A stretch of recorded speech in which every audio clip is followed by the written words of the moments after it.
classic horror stories. The House of Sounds, 1911, by Matthew Phipps Shiel. E cadi cum l'uomo qui sono piglia. Dante. A good many years ago, when a young man, a student in Paris, I knew the great Corot, and witnessed by his side many of those cases of mind malady, in the analysis of which he was such a master. I remember one little maid of the Marais who, until the age of 9, did not differ from her playmates. But one night, lying abed, she whispered into her mother's ear, "Mama, can you not hear the sound of the world?" It appears that her geography had just taught her that our globe reels with an enormous velocity on an orbit about the sun, and this sound of the world of hers was merely a murmur in the ear, heard in the silence of night. Within 6 months she was as mad as a March hare. I mentioned the case to my friend, Hako Harfiger, then occupying with me an old mansion in Saint Germain, shut in by a wall and jungle of shrubbery. He listened with singular interest, and during a good while sat wrapped in gloom. Another case which I gave made a great impression upon my friend. A young man, a toy-maker of Saint Antoine, suffering from consumption, but sober, industrious, returning one gloaming to his garret, happened to purchase one of those factious journals which circulate by lamplight over the boulevards. This simple act was the beginning of his doom. He had never been a reader, knew little of the real and turmoil of the world, but the next night he purchased another journal. Soon he acquired a knowledge of politics, the huge movements, the tumult of life. And this interest grew absorbing. Till late into the night, every night, he lay poring over the roar of action, the printed passion. He would awake sick, but brisk in spirit, and bought a morning paper. And the more his teeth gnashed, the less they ate. He grew negligent, irregular at work, turning on his bed through the day. Rags overtook him. As the grand interest grew upon his frail soul, so every lesser interest failed in him.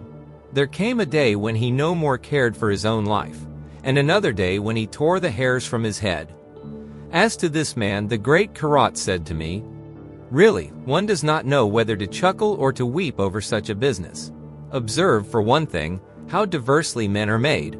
There are minds precisely so sensitive as a thread of melted lead. Every breath will fret and trouble them. And how about the hurricane? For such this scheme of things is clearly no fit habitation, but a machine of death, a baleful immense. Too cruel to some is the rushing shriek of being, they cannot stand the world. Let each look well to his own little shred of existence, I say, and leave the monstrous automaton alone. Here in this poor toy-maker, you have a case of the ear. It is only the neurosis, oxykoia. Grand was that Greek myth of the harpies.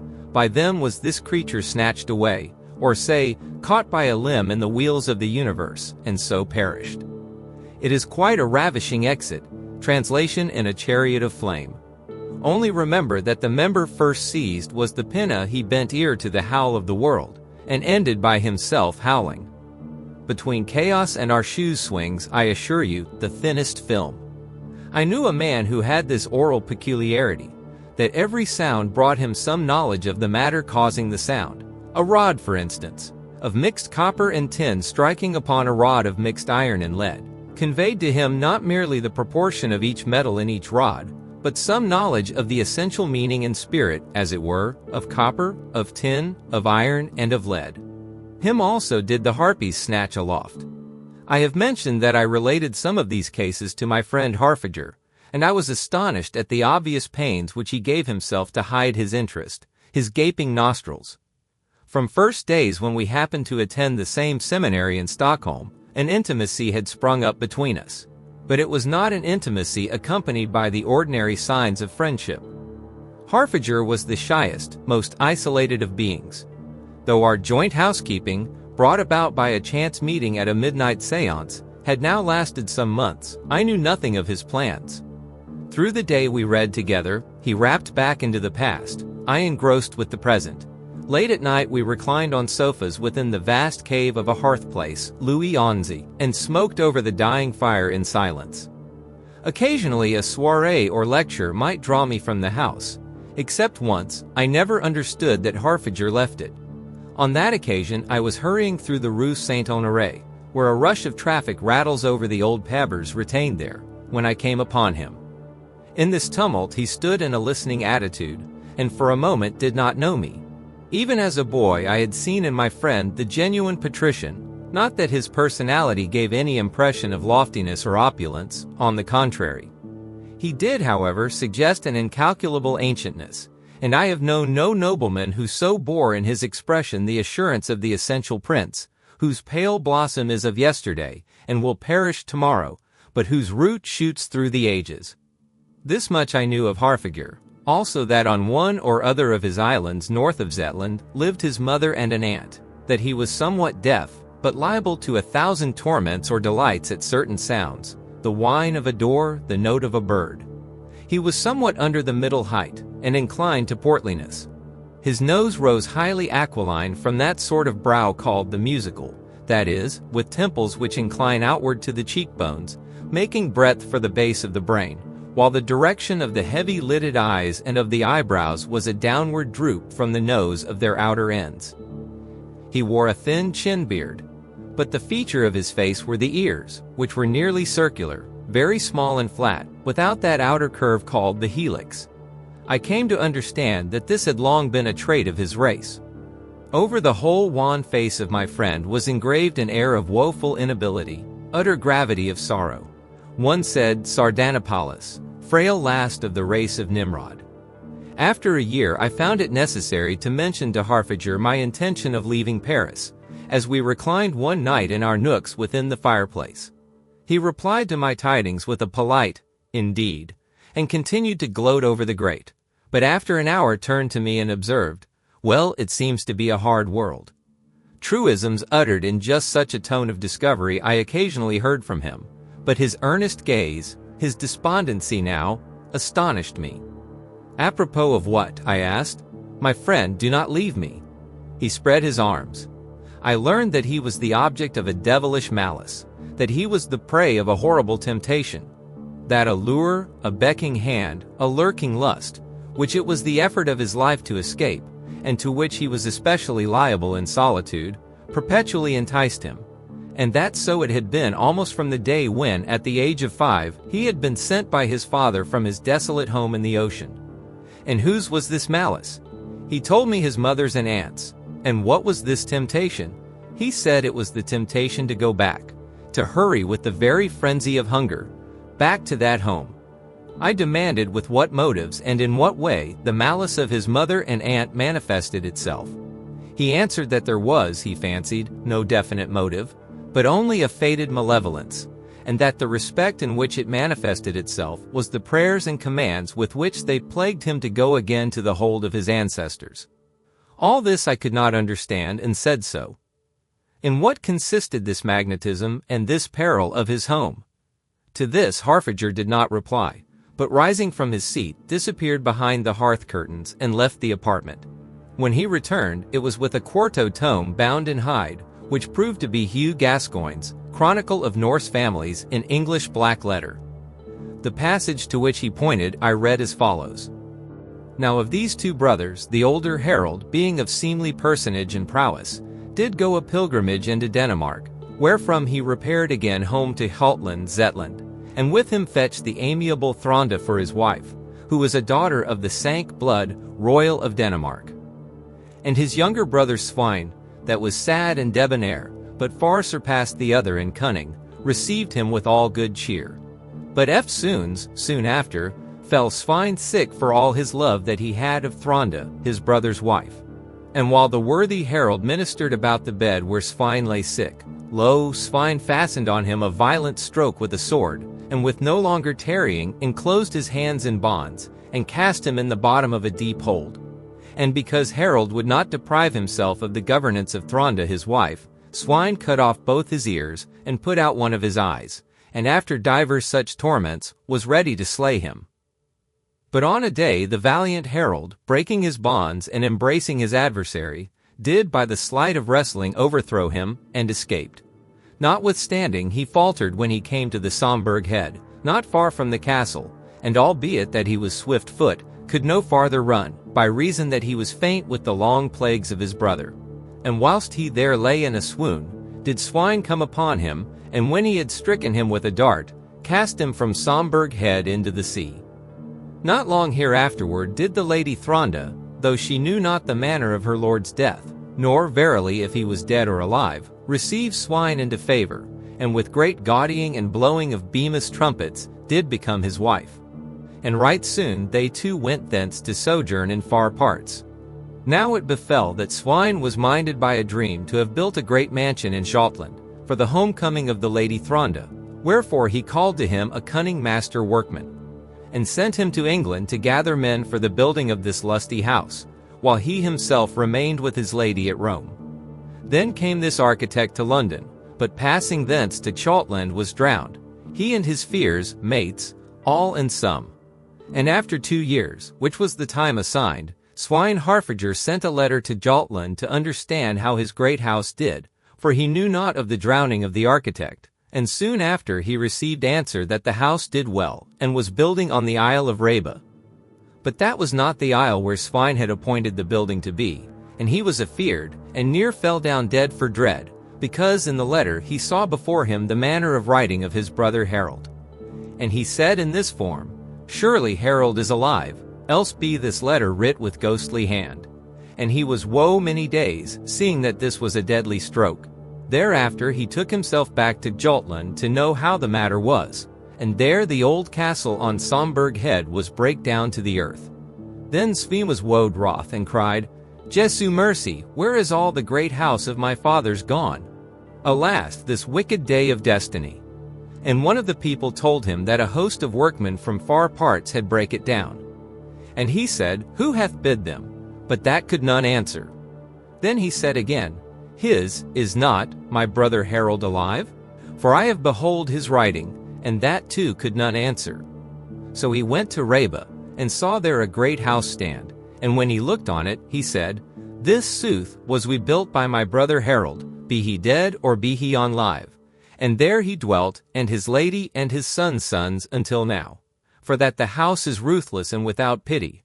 Wherefore 'tis said that upon all who dwell there falleth a wicked madness and a lecherous anguish, and that by way of the ears do they drink the cup of the fury of the earless Harold, till the time of the house be ended.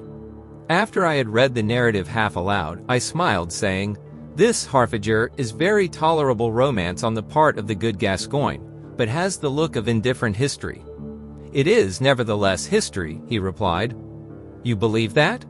The house stands solidly on Reba. But you believe that medieval ghosts superintended the building of their family mansions? Gascoigne nowhere says that, he answered, for to be stricken with a dart is not necessarily to die, nor, if he did say it, have I any knowledge on the subject. And what, Harfager, is the nature of that wicked madness, that lecherous anguish, of which Gascoigne speaks? Do you ask me?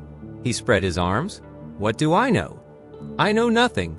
I was banished from the place at the age of 5, yet the cry of it still rings in my mind. And have I not told you of anguishes, even in myself, of inherited longing and loathing? Anyway, I had to go to Heidelberg just then, so I said I would compromise by making my absence short, and rejoin him in a few weeks. I took his moody silence to mean assent, and soon afterwards left him. But I was detained, and when I got back to our old house, found it empty. Harfager was gone. It was only after 12 years that a letter was forwarded me, a rather wild letter, an awfully long one, in the writing of my friend. It was dated at Reba. From the writing I understood that it had been dashed off with furious haste, so that I was the more astonished at the very trivial nature of the contents. On the first half page he spoke of our old friendship, and asked if I would see his mother who was dying. The rest of the epistle consisted of an analysis of his mother's family tree, the apparent aim being to show that she was a genuine Harfager and a distant cousin of his father.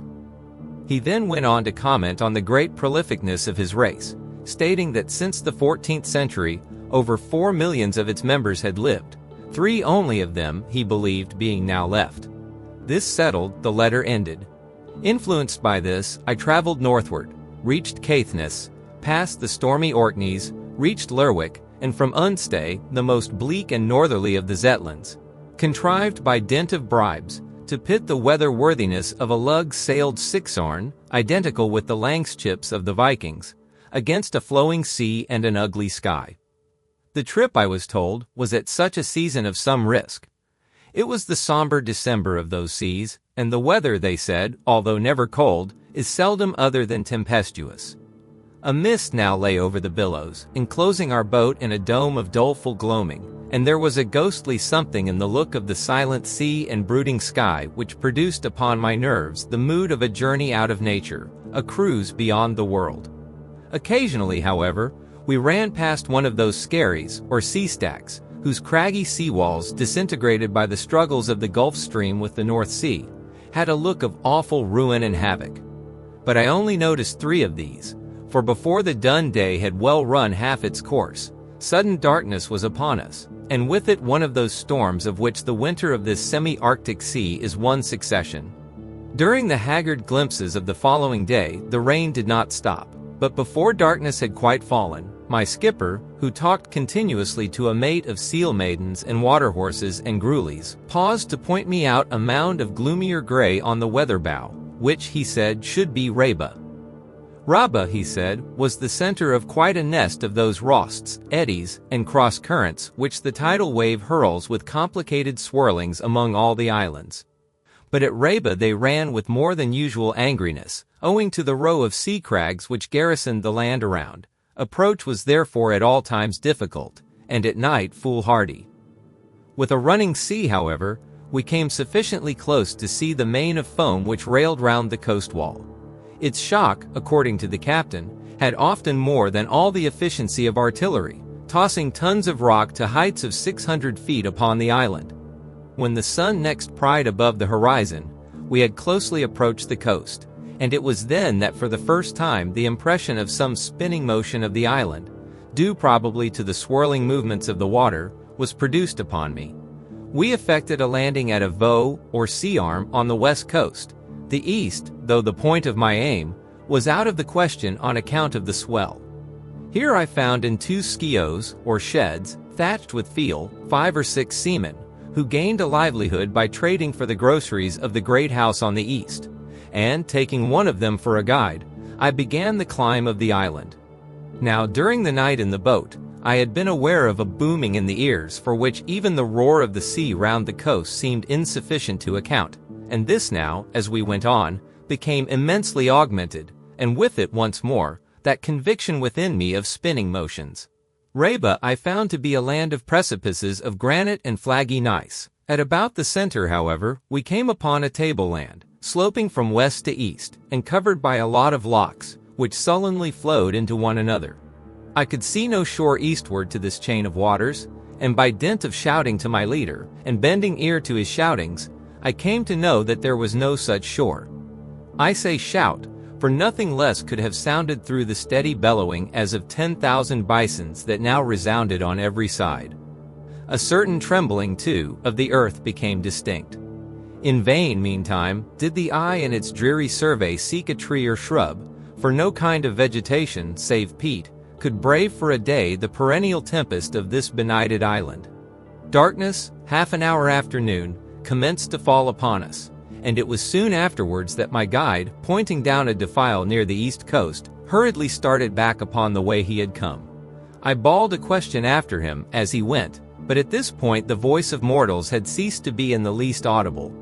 Down this defile, with a sinking of the heart and a singular sickness of giddiness, I passed, and, on reaching its end, emerged upon a ledge of rock which shuddered to the immediate onsets of the sea. Though all this part of the island was, besides, in the grip of an ague not due to the great guns of the sea. Hugging a crag of cliff for steadiness from the gusts, I gazed forth upon a scene not less eerily dismal than some drear district of the dreams of Dante. 3 skerries, flanked by stacks as fantastic and twisted as a witch's finger, and giving a home to hosts of osprey and skart, seal and walrus, lay at some fathoms distance, and from its rush among them, the sea in blanched, tumultuous, but inaudible wrath, like an army with banners, ranted toward the land. Letting go my crag, I staggered some distance to the left, and now all at once an amphitheater opened before me, And there broke upon my view a panorama of such appalling majesty as had never entered my heart to fancy. An amphitheater, I said, but it was rather the form of a Norman door that I saw. Fancy such a door, half a mile wide, flat on the ground, the rounded part farthest from the sea, and all round it led a wall of rock tower perpendicular 40 yards. And now down this rounded door shape, and over its whole extent, let a roaring ocean roll its tonnage in hoary fury, and the stupor with which I looked, and then the shrinking, and then the instinct of flight, will find comprehension. This was the disemboguement of the locks of Reba. And within the curve of this Norman cataract, robed in the world of its smokes and far excursive surfs, stood a fabric of brass. The last beam of the day had now nearly passed, but I could still see through the mist which bleakly nimbused it as in tears, that the building was low in proportion to the hugeness of its circumference, that it was roofed with a dome, and that round it ran 2 rows of Norman windows, the upper smaller than the lower. Certain indications led me to infer that the house had been founded upon a bed of rock which lay, circular and detached, within the curve of the cataract. But this nowhere emerged above the flood, for the whole floor which I had before me dashed one reeking deep river to the beachless sea, passage to the mansion being made possible by a massive causeway bridge, with arches all bearded with seaweed. Descending from my ledge, I passed along it, now drenched in spray, and as I came nearer, could see that the house, too, was to half its height more thickly bearded than an old hull with barnacles and every variety of bright seaweed. Also, what was very surprising, that from many spots near the top of the brazen wall ponderous chains, dropping beards, reached out in rays, so that the fabric had the aspect of a many-anchored Arkansas. But without pausing to look closely, I pushed forward, and rushing through the smooth waterfall which poured all round from the roof, by one of its many porches, I entered the dwelling. Darkness now was around me, and sound. I seemed to stand in the center of some yelling planet, the row resembling the resounding of many thousands of cannon, punctuated by strange crashing and breaking uproars. And a sadness descended on me. I was near to tears. Here, I said, is the place of weeping, not elsewhere is the vale of sighing. However, I passed forward through a succession of halls, and was wondering where to go next, when a hideous figure with a lamp in his hand stamped towards me. I shrank from him. It seemed the skeleton of a lank man wrapped in a winding sheet, till the light of one tiny eye and a film of skin over a portion of the face reassured one. Of ears he showed no sign. His name, I afterwards learned, was Eighth, and his appearance was explained by his pretense, true or false, that he had once suffered burning, almost to the cinder stage, but had somehow recovered. With an expression of malice and agitated gestures, he led the way to a chamber on the upper stage, where having struck light to a taper, he made signs toward a spread table and left me. For a long time I sat in solitude, conscious of the shaking of the mansion, though every sense was swallowed up and confounded in the one impression of sound. Water, water was the world, a nightmare on my breast, a desire to gasp for breath, a tingling on my nerves, a sense of being infinitely drowned and buried in boundless deluges. And when the feeling of giddiness, too, increased, I sprang up and paced, but suddenly stopped, angry, I scarce knew why, with myself. I had, in fact, caught myself walking with a certain hurry, not usual with me, not natural to me. So I forced myself to stand and take note of the hall. It was large and damp with mists, so that its tattered but rich furniture looked lost in it, its center occupied by a tomb bearing the name of a harfager of the 14th century, and its walls old panels of oak. Having drearily seen these things, I waited on with an intolerable consciousness of solitude. But a little after midnight the tapestry parted, and harfager with a rapid stalk walked in. In 12 years, my friend had grown old. He showed, it is true, a tendency to portliness, yet to a knowing eye he was in reality tabid, ill-nourished. And his neck stuck forward from his chest, and the lower part of his back had quite a forward bend of age, and his hair floated about his face and shoulders in a wildness of awful whiteness, while a white chin-beard hung to his chest. His dress was a robe of Beaugé, which as he went waved aflaunt from his bare and hairy shins, and he was shod in those soft slippers called rivelins. To my astonishment he spoke. When I passionately shouted that I could gather no fragment of sound from his moving mouth, he clapped both his palms to his ears, and then anew besieged mine, but again without result, and now with an angry throw of the hand, he caught up his taper and walked from the apartment. There was something strikingly unnatural in his manner, something which reminded me of the skeleton, Ith, an excess of zeal, a fever, a rage, a loudness, an eagerness of gait, a great extravagance of gesture. His hand constantly dashed whiffs of hair from a face which, though of the saffron of death, had red eyes, thick-lidded eyes, fixed in a downward and sidewards gaze. When he came back to me, it was with a leaf of ivory and a piece of graphite hanging from the cord tied round his garment, and he rapidly wrote a petition that, if not too tired, I would take part with him in the funeral of his mother. I shouted assent. Once more he clapped his palms to his ears, then wrote, "Do not shout. No whisper in any part of the building is inaudible to me." I remembered that in early life he had been slightly deaf. We passed together through many apartments, he shading the taper with his hand, a necessary action, for, as I quickly discovered, in no nook of the quivering building was the air in a state of rest, but was forever commoved by a curious agitation, a faint windiness, like an echo of tempests, which communicated a universal nervousness to the curtains. Everywhere I met the same past grandeur, present raggedness and decay. In many of the rooms were tombs. One was a museum thronged with bronzes, but broken, grown with fungoids, dripping with moisture. It was as if the mansion, in ardor of travail, sweated, and a miasma of decomposition tainted all the air.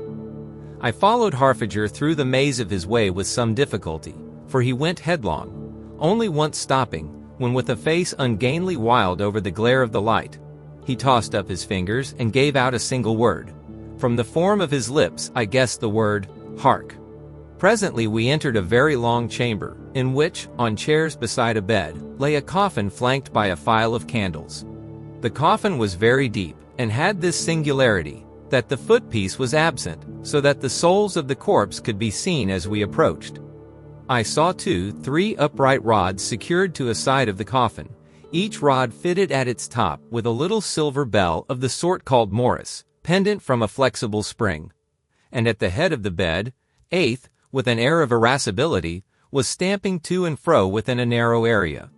Harfager deposited the taper upon a stone table, and stood poring with a crazy intentness over the body. I too stood and looked at death so grim and rigorous as I think I never saw.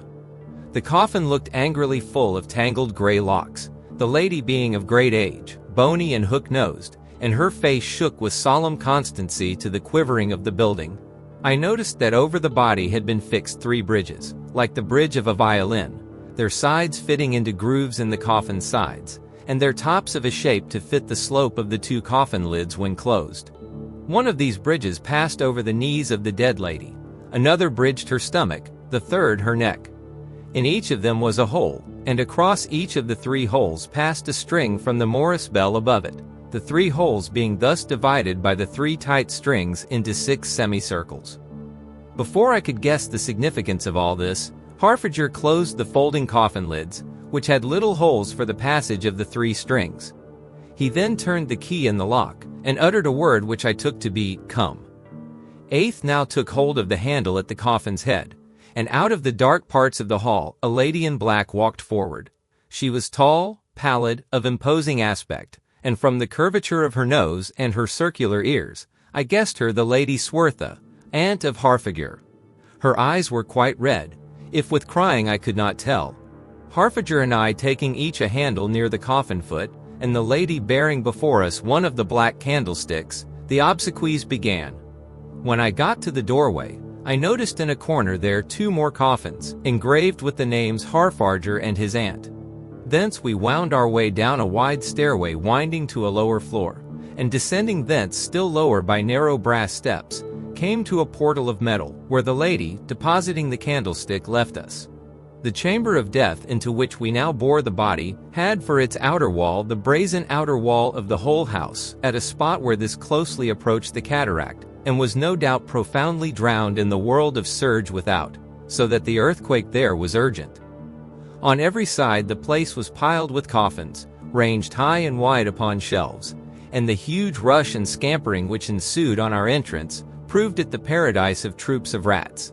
As it was inconceivable that these could have eaten away through 16 brazen feet, for even the floor here was brazen, I assumed that some fruitful pair must have found in the house on its building an ark from the waters.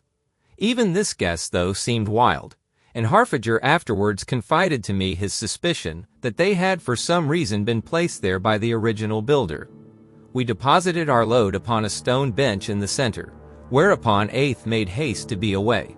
Harfager then repeatedly walked from end to end of the place, scrutinizing with many a stoop and peer and upward stretch the shelves and their props. Could he, I was led to wonder, have any doubts as to their soundness? Damp, in fact, and decay pervaded everything. A bit of timber which I touched crumbled to dust under my thumb. He presently beckoned to me, and with yet one halt and "Hark!" from him, we passed through the house to my chamber, where, left alone, I paced about, agitated with a vague anger, then tumbled to an agony of slumber. In the far interior of the mansion, even the bleared day of this land of bleakness never rose upon our gloom, but I was able to regulate my gettings up by a clock which stood in my chamber. Or I was called by Harfager, with whom in a short time I renewed more than all our former friendship. That I should say more is curious, but so it was, and this was proved by the fact that we grew to take, and to excuse, freedoms of speech and of manner which, as two persons of more than usual reserve, we had once never dreamed of permitting to ourselves in respect of each other. Once, for example, in our pacings of aimless haste down passages that vanished in shadow and length of perspective remoteness, he wrote that my step was very slow. I replied that it was just such a step as suited my then mood. He wrote, "You have developed a tendency to fret." I was very offended and said, "Certainly there are more fingers than one in the world which that ring will fit." Another day he was no less than rude to me for seeking to reveal to him the secret of the unhuman keenness of his hearing, and of mine. For I too, to my dismay, began, as time passed, to catch hints of shouted sounds. The cause might be found, I asserted, in a fervor of the auditory nerve, which, if the cataract were absent, the roar of the ocean, and the row of the perpetual tempest round us, might by themselves be sufficient to bring about. His own ear interior, I said, must be inflamed to an exquisite pitch of fever, and I named the disease to him as the paracousis willissu. When he frowned dissent, I, quite undeterred, proceeded to relate the case, that had occurred within my own experience, of a very deaf lady who could hear the drop of a pin in a railway train, and now he made me the reply. Of ignorant people I am accustomed to consider the mere scientist the most ignorant. But I, for my part, regarded it as merely far-fetched that he should pretend to be in the dark as to the morbid state of his hearing. He himself indeed confessed to me his own, Aeth's, and the Lady Swertha's proneness to paroxysms of vertigo. I was startled, for I had myself shortly previously been roused out of sleep by feelings of reeling and nausea, and an assurance that the room furiously flew round with me. The impression passed away, and I attributed it, perhaps hastily, to some disturbance in the nerve endings of the labyrinth, or inner ear. In Harfager, however, the conviction of whirling motions in the house, in the world, got to so horrible a degree of certainty that its effects sometimes resembled those of lunacy or energumenal possession. Never, he said, was the sensation of giddiness altogether dead in him. Seldom the sensation that he gazed with stretched-out arms over the brink of abysms which wooed his half-consenting foot. Once, as we walked, he was hurled as by unearthly powers to the ground, and there for an hour sprawled, bathed in sweat, with distraught bedazzlement and amaze in his stare, which watched the racing walls. He was constantly racked, moreover, with the consciousness of sounds so peculiar in their character, that I could account for them on no other supposition than that of a tinnitus infinitely sick. Through the roar there sometimes visited him, he told me, the lullaby of some bird, from the burden of whose song he had the consciousness that she derived from a very remote country, was of the whiteness of foam, and crested with a comb of mauve. Or else he knew of accumulated human tones, distant yet articulate, busily contending in volubility, and in the end melting into a medley of musical movements. Or, anon, he was shocked by an infinite and imminent crashing, like the monstrous racket of the crackling of a cosmos of crockery round his ears. He told me, moreover, that he could frequently see, rather than hear, the particolored wheels of a mazy sphere, music deep, deep within the black dark of the cataract's roar. These impressions, which I protested must be merely entotic, had sometimes a pleasing effect upon him, and he would stand long to listen with a lifted hand to their seduction. Others again inflamed him to a mad anger. I guessed that they were the cause of those harks, that at intervals of about an hour did not fail to break from him. But in this I was wrong, and it was with a thrill of dismay that I soon came to know the truth. For, as we were once passing by an iron door on the lower floor, he stopped, and for some minutes stood listening with a leer most keen and cunning. Presently the cry, "Hark!" escaped him, and he then turned to me and wrote on the tablet, "Did you not hear?" I had heard nothing but the roar, and he howled into my ear in sounds now audible to me as an echo caught far off in dreams. "You shall see."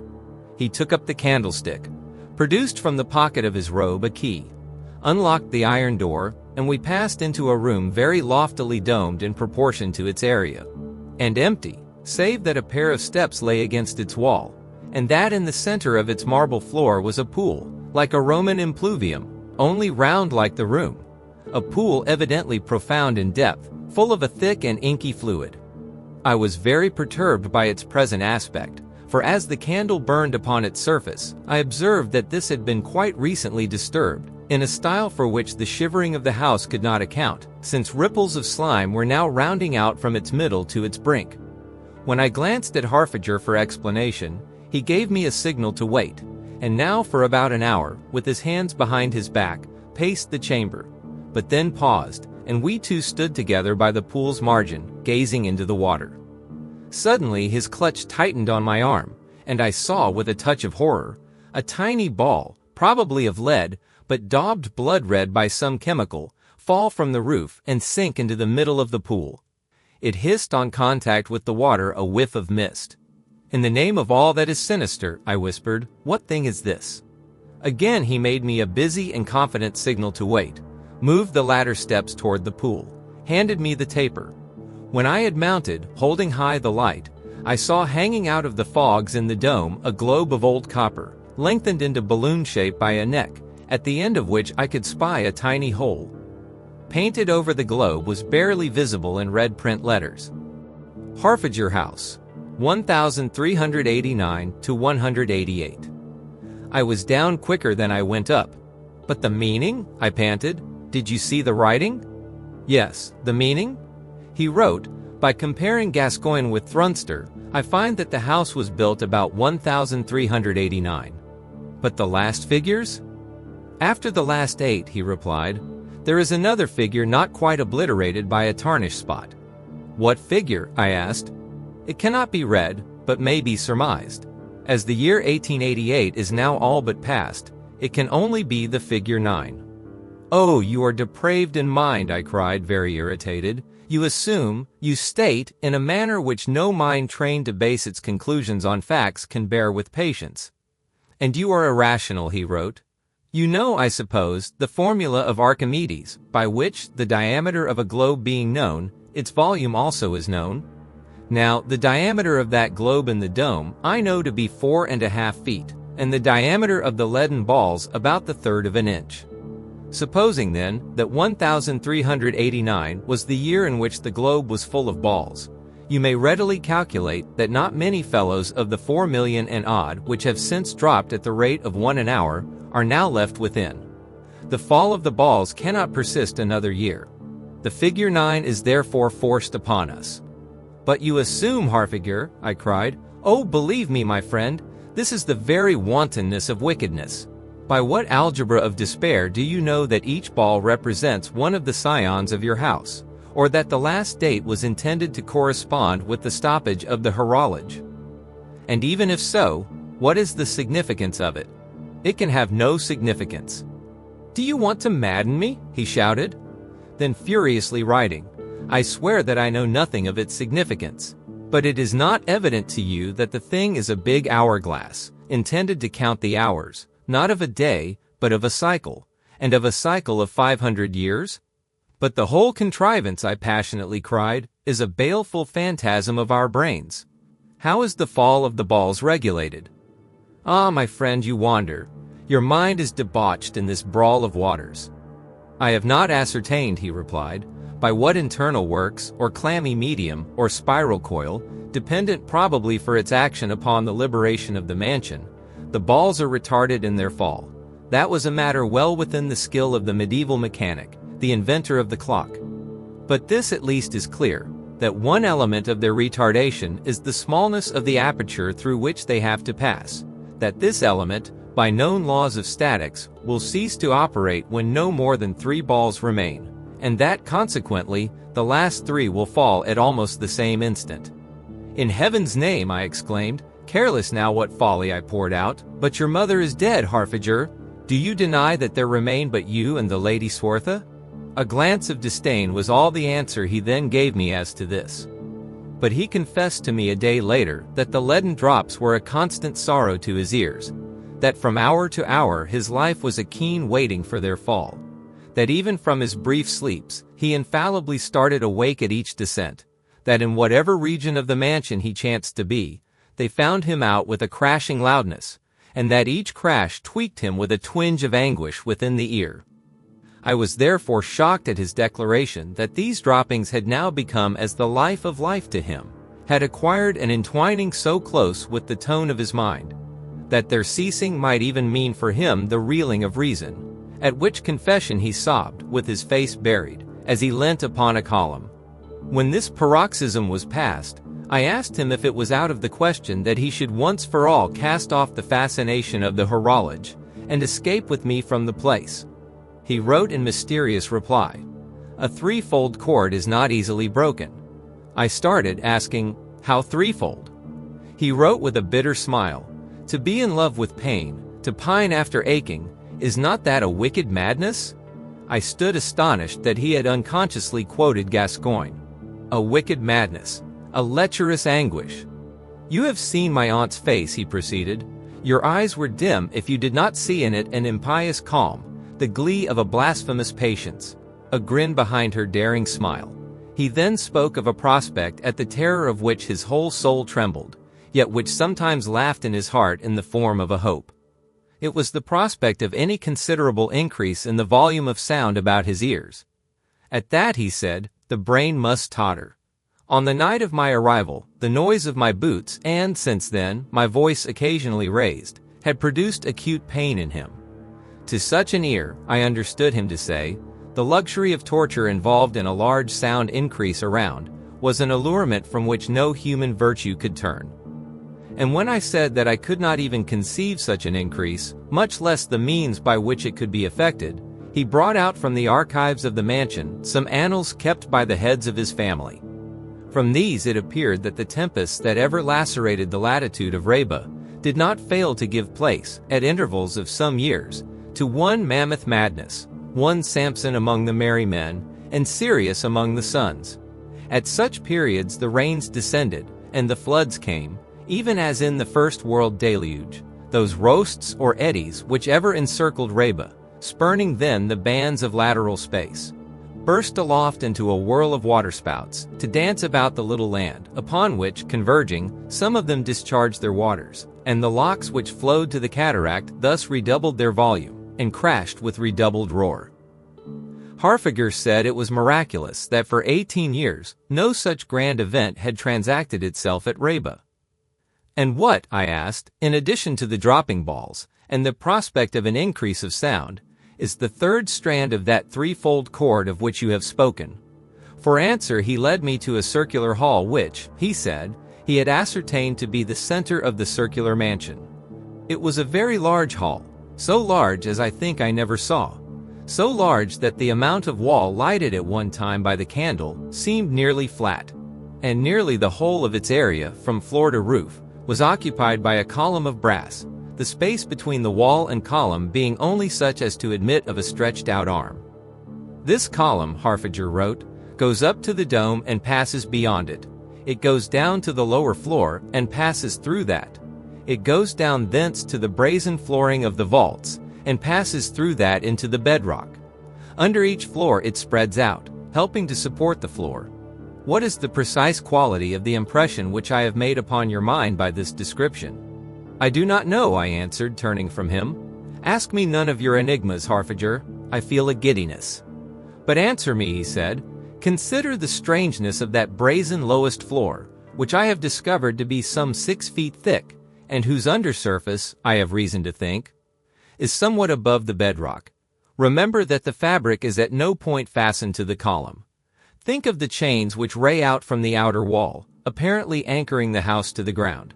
Tell me, what impression have I now made? And is it for this you wait? I cried. Yet there may have been no malevolent intention. You jump at conclusions. Any fixed building in such a land and spot as this would at any time be liable to be broken up by some sovereign tempest. What if it was the intention of the builder that in such a case the chains should break, and the building, by yielding, be saved? You have no lack of charity, at least, he replied, and we then went back to the book we were reading together. He had not wholly lost the old habit of study, although he could no longer get himself to sit to read. So with a volume, often tossed down, he would stamp about within the region of the lamplight, or I, unconscious of my voice, might read to him. By a whim of his mood, the few books which now lay within the limits of his patience had all for their motive something of the picaresque, or the foppishly speculative, Quobedo's Takano, or the system of Tycho Brahe. Above all, George Haquill's Power and Providence of God. One day, however, as I read, he interrupted me with the sentence, apropos of nothing. What I cannot understand is that you, a scientist, should believe that life ceases with the ceasing of breathing, and from that moment the tone of our reading changed. For he led me to the crypts of the library in the lowest part of the building, and hour after hour, with a furor of triumph, overwhelmed me with books proving the length of life after death. What? He asked. Was my opinion of Baron Verulam's account of the dead man who was heard to utter words of prayer? Or of the bounding bowels of the dead convict? On my expressing unbelief, he seemed surprised, and reminded me of the writhing of dead cobras, of the long beating of a frog's heart after death. She is not dead, he quoted, but sleepeth. The idea of Bacon and Paracelsus that the principle of life resides in a spirit or fluid was proof to him that such fluid could not, from its very nature, undergo any sudden annihilation, while the organs which it pervades remain. When I asked what limit he, then, set to the persistence of life in the dead, he answered that when decay had so far advanced that the nerves could no longer be called nerves, or when the brain had been disconnected at the neck from the body, as by rats gnawing, then the king of terrors was king verily. With an indiscretion strange to me before my residence at Reba, I now blurted out the question whether in all this he could be referring to his mother.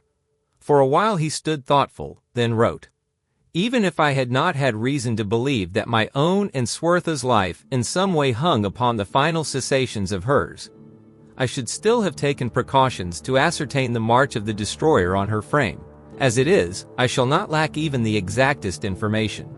He then explained that the rats which ran riot in the place of death would in time do their full work upon her, but would be unable to reach to the region of the throat without first gnawing their way through the 3 strings stretched across the holes of the bridges within the coffin, and thus, one by one, liberating the 3 Morisco bells to tinklings.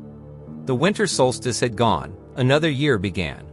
I was sleeping a deep sleep by night when Harfager came into my chamber and shook me.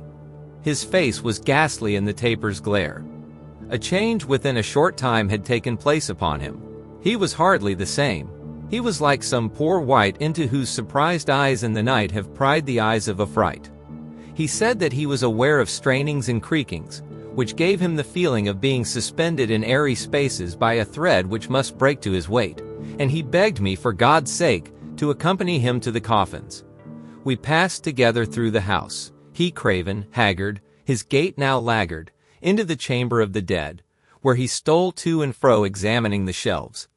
Out of the footless coffin of the dowager trembling on its bench, I saw a water rat crawl, and as Harfager passed beneath one of the shortest of the shelves which bore one coffin, it suddenly dropped from a height to dust at his feet. He screamed the cry of a frightened creature, tottered to my support, and I bore him back to the upper parts of the palace. He sat, with his face buried in a corner of a small chamber, doddering, overtaken as it were, with the extremity of age, no longer marking with his "hark" the fall of the leaden drops. To my remonstrances, he responded only with the moan, "So soon." Whenever I looked for him, I found him there, his manhood now collapsed in an ague. I do not think that during this time he slept. On the second night, as I was approaching him, he sprang suddenly upright with the outcry, "The first bell is tinkling," and he had scarcely screamed it when, from some long way off, a faint wail, which at its origin must have been a fierce shriek, reached my now feverish ears. Harfager, for his part, clapped his palms to his ears and dashed from his place, I following in hot chase through the black breadth of the mansion, till we came to a chamber containing a candelabrum, an arrased and faded red. On the floor in swoon lay the Lady Swertha, her dark gray hair in disarray wrapping her like an angry sea, tufts of it scattered, torn from the roots, and on her throat prints of strangling fingers. We bore her to her bed in an alcove, and having discovered some tincture in a cabinet, I administered it between her fixed teeth. In her rapt countenance I saw that death was not, and, as I found something appalling in her aspect, shortly afterwards left her to Harfager. When I next saw him, his manner had undergone a kind of change which I can only describe as gruesome. It resembled the officious self-importance seen in a person of weak intellect, who spurs himself with the thought, "To business, the time is short," while his walk sickened me with a hint of a taxi locomotrice.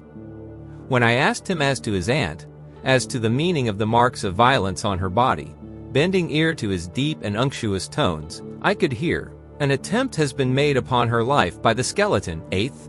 He seemed not to share my astonishment at this thing, nor could give me any clear answer as to his reason for retaining such a servant, or as to the origin of 8th's service. 8th, he told me, had been admitted into the palace during the period of his own absence in youth, and he knew little of him beyond the fact that he was extraordinarily strong. Whence he had come, or how, no person except the Lady Swertha was aware, and she, it seems, feared, or at least persistently flinched from admitting him into the mystery. He added that, as a matter of fact, the lady, from the day of his coming back to Reba, had with some object imposed upon herself a dumbness on all subjects, which he had never once known her to break through, except by an occasional note. With an ataxic strenuousness, with the airs of a drunken man constraining himself to ordered action, Harfager now set himself to the doing of a host of trivial things. He collected chronicles and arranged them in order of date. He docketed or ticketed packets of documents. He insisted upon my assistance in turning the faces of paintings to the wall. He was, however, now constantly stopped by bursts of vertigo, 6 times in a single hour being hurled to the ground, while blood frequently guttered from his ears. He complained to me in a tone of piteous wail of the wooing of a silver piccolo that continually seduced him. As he bent, sweating, over his momentous nothings, his hands fluttered like aspen. I noted the movements of his whimpering lips, the rheum of his sunken eyes. Sudden doting had come upon his youth. On a day he threw it utterly off, and was young anew. He entered my room, roused me from dreams. I observed the lunacy of bliss in his eyes, heard his hiss in my ear. Up, the storm! Ah, I had known it, in the nightmare of the night. I felt it in the air of the room. It had come. I saw it lurid by the lamplight on the hell of Harfager's face. A glee burst at once into birth within me, as I sprang from my couch glancing at the clock.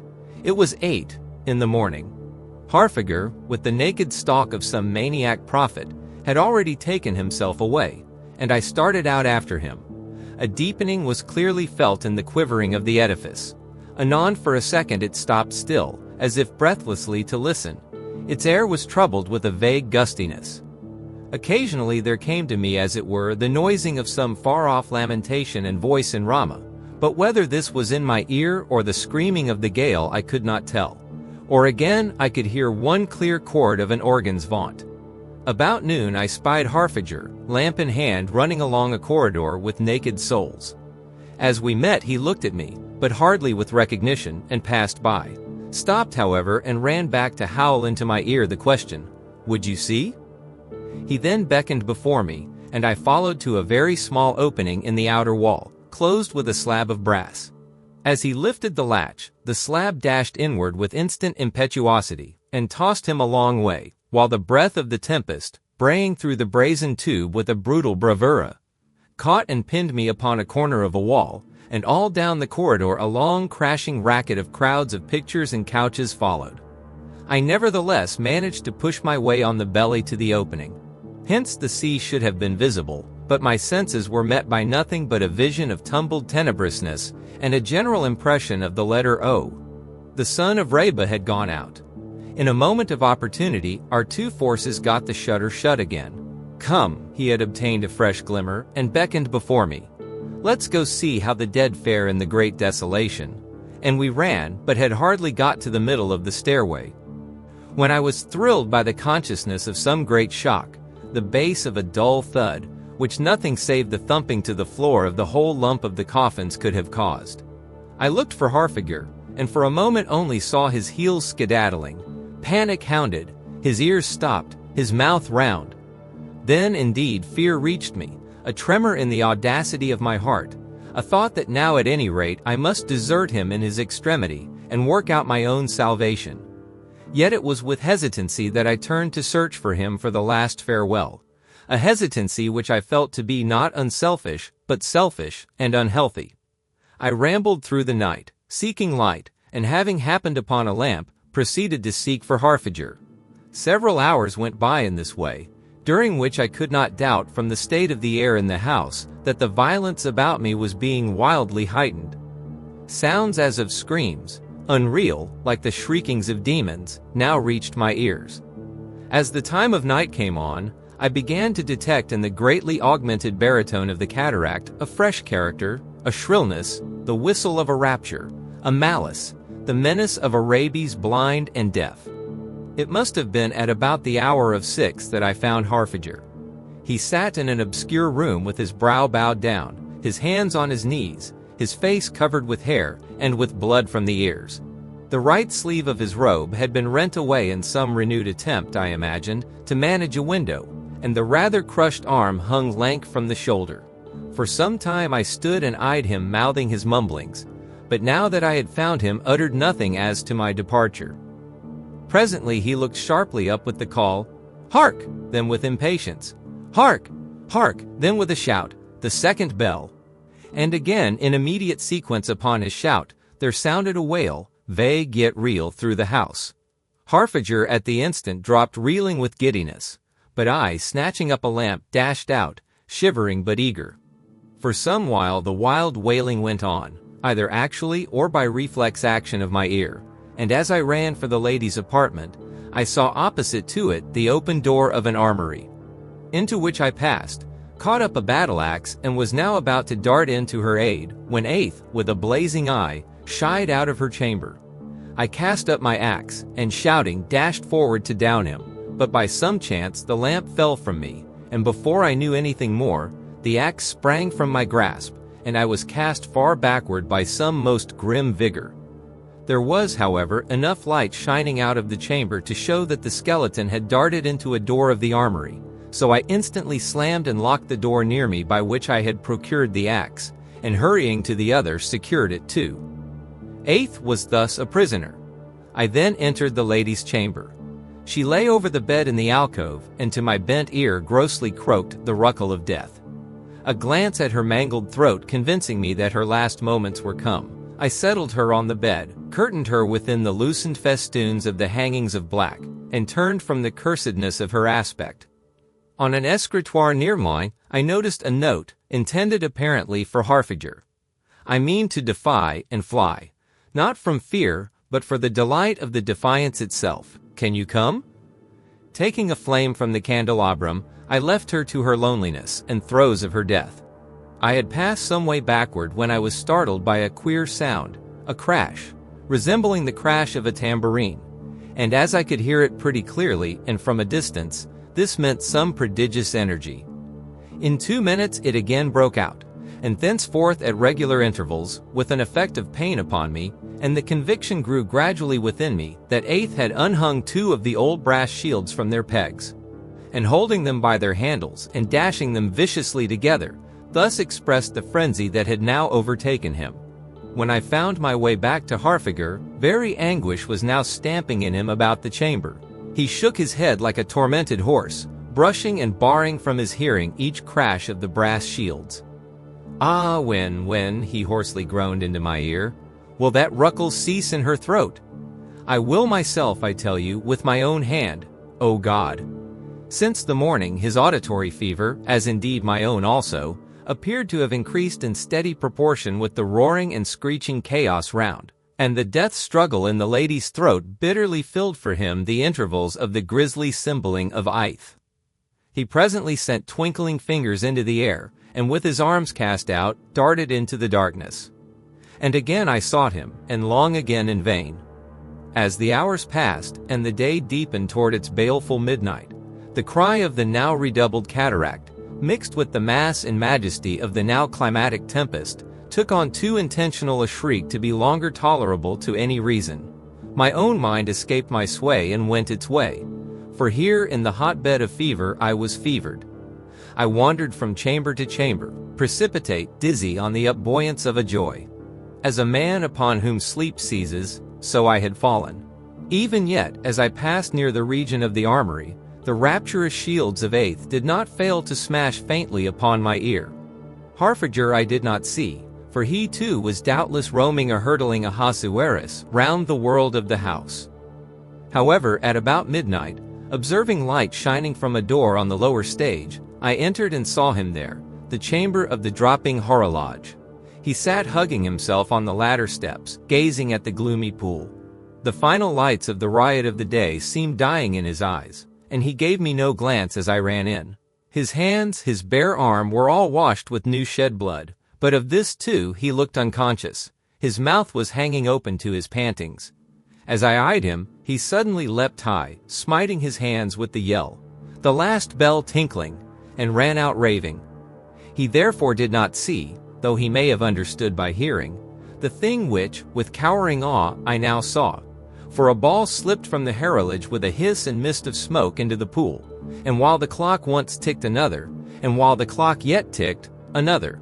And the smoke of the first had not perfectly thinned, when the smoke of the third, mixing with it, floated toward the dome. Understanding that the sands of the mansion were run, I too, throwing up my arm, rushed from the spot, but was suddenly stopped in my flight by the sense of some stupendous destiny emptying its vials upon the edifice, and was made aware by a crackling racket, light musketry above, and the downpour of a world of waters, that some waterspout, in the waltz and whirl, had hurled its broken summit upon us, and burst through the dome. At that moment I beheld Harfager running toward me, his hands buried in his hair, and as he raced past I caught him crying, "Harfager, save yourself! The very fountains, Harfager, by the grand God, man," I hissed it into his inmost ear. "The very fountains of the great deep." He glared at me, and went on his way, while I, whisking myself into a room, closed the door. Here for some time with weak knees I waited, but the eagerness of my frenzy pressed me, and I again stepped out, to find the corridors everywhere thigh-deep with water, while rags of the storm, bragging through the hole in the dome, were now blustering about the house. My light was at once puffed out, but I was surprised by the presence of another light, most ghostly, gloomy, bluish, mild, yet wild, which now gloated everywhere through the house.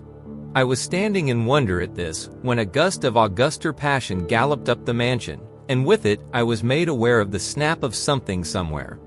There was a minute's infinite waiting, and then, quick, ever quicker, came the throb, snap, pop, in spacious succession, of the anchoring chains of the mansion before the hurried shoulder of the hurricane. And again, a second of breathless stillness, and then, deliberately, its hour came. The house moved. My flesh worked like the flesh of worms which squirm, slowly moved and stopped. Then there was a sweep, and a swirl, and a pause. Then a swirl, and a sweep, and a pause. Then steady labor on the brazen axis as the laborer tramps by the harrow, then a heightening of zest, then intensity, then the final light liveliness of flight. And now once again, as, staggering and plunging I spun, the notion of escape for a moment came to me, but this time I shook an impious fist. "No, but God, no, no," I gasped. "I will no more go from here." Here let me waltzing pass in this carnival of the vortices, anarchy of the thunders. And I ran staggering, but memory gropes in a grayer gloaming as to all that followed. I struggled up the stairway, now flowing a river, and for a good while ran staggering and plunging, full of wild rantings about, amid the downfall of roofs and the ruins of walls. The air was thick with splashes, the whole roof now, save 3 rafters, having been snatched by the wind away. And in the blush of that bluish moonshine, the tapestries were flapping and trailing wildly out after the flying place, like the streaming hair of some ranting fakir stung reeling by the tarantulas of distraction. At one point, where the largest of the porticos protruded, the mansion began at every revolution to bump with grum shudderings against some obstruction. It bumped, and while the lips said 1, 2, 3, 3 times bumped again. It was the monadism of mass. Swift, still swifter, in an ague of flurry it raced, every portico a sail to the gale, racking its great frame to fragments. I, running by the door of a room littered with the ruins of a wall, saw through that livid moonlight Harfager sitting on a tomb, a drum by him, upon which, with a club in his bloody fist, he feebly but persistently beat. The speed of the leaning house had now attained the sleeping stage, that last pitch of the spinning top. And now, all at once, Harfager dashed away the mat of hair which wrapped his face, sprang, stretched his arms, and began to spin giddily in the same direction as the mansion, nor less sleep-embathed, with lifted hair, with quivering cheeks. From such a sight I shied with retching, and staggering, plunging, presently found myself on the lower floor opposite a porch, where an outer door chancing to crash before me, the breath of the tempest smote freshly upon me. On this, an impulse, partly of madness, more of sanity, spurred in my soul, and I spurted out of the doorway to be whirled far out into the limbo without. The river at once rushed me deep drenched toward the sea, though even there, in that depth of whirlpool, a shrill din, like the splitting of a world, reached my ears. It had hardly passed when my body butted in its course upon one of the arches, cushioned with seaweed, of the not all demolished causeway. Nor had I utterly lost consciousness. A clutch freed my head from the drench, and in the end I heaved myself to the level of the summit. Hence to the ledge of rock by which I had come, the bridge being intact, I rode myself on my face under the thumps of the wind, and under a rushing of rain, like a shimmering of silk through the air. Noticing the same wild shining about me which had blushed through the broken dome into the mansion, I glanced backward, and saw that the dwelling of the Harfagers was a memory of the past.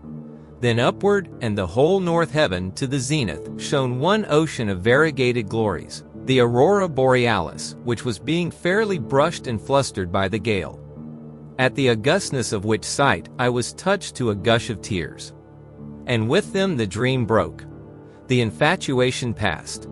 A palm seemed to skin back from my brain the films and media of delusion, and on my knees I threw my hands to heaven in thankfulness for the marvel of my rescue from all the temptation, the tribulation, and the breakage of Reba.